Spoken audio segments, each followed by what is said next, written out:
Hello African Pilot viewers and welcome back to Lomé in Togo. We're still with the AFCAC convention and exhibition, and some exciting news happened today.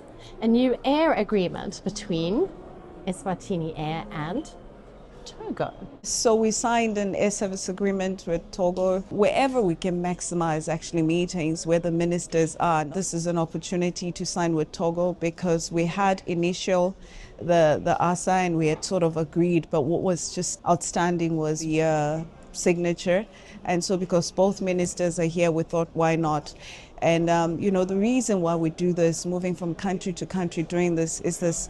You can never speak about trade or speak about relationship in terms of countries outside of the ASA. I always say when you build a house, you start to lay the foundation. The ASA is the foundation for every other thing that happens in terms of air transport activities. So somebody might say, oh, but Togo's so far, and do you think you will ever?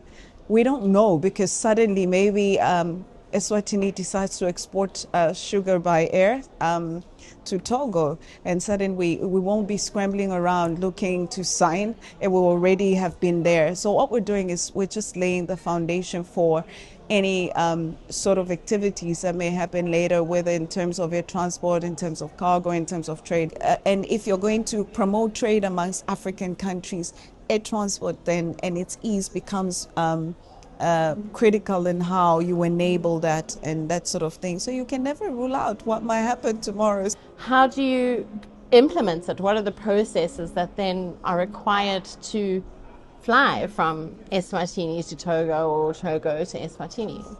So of course the air service agreement lays the groundwork in terms of air transport and the economics around air transport. But there's still, for instance, if now, say, you want to start operations, then that's another process. That's a safety process, for instance. So, for instance, if Eswatini Air today says they want to fly to Lomé, that means, of course, this air service agreement must be in place, but their safety requirements, they still need to then apply from the Togolese government for a foreign operators permit, and then they whatever requirements for the foreign operators permit, and those have to do more sometimes with, and they have to rather as well comply with the safety standards and the security standards that are required under the foreign operators permit. But say, and the same for Eswatini. So this just serves as the basis for the air transport economics around, that. Then there's still the safety requirements that would be required. But you can never start that process without this. So this is the foundation, as it were, that lays, for instance, okay, we do have an agreement. We have a fifth freedom agreement. That means you can fly and you can do this. You do have a cargo agreement. That's a seventh freedom agreement. And what does that mean if you have to plan activities, your airline activities? What would they look like? So this serves as the basis, but there's still the safety and the security requirements that then still need to be fulfilled under any foreign operator's permit.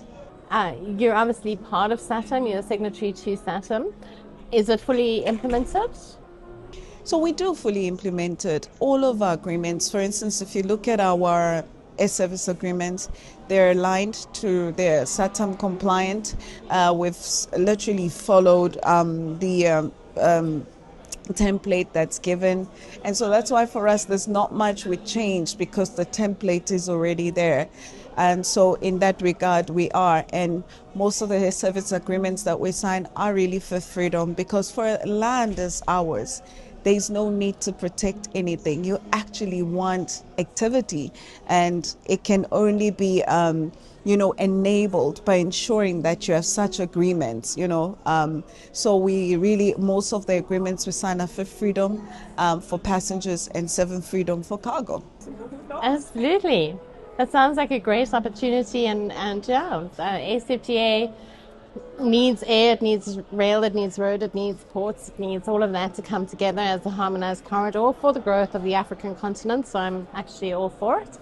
Anna, thank you very much for your time. Thank Great you. to see you here in Lomé. Yes, thank you.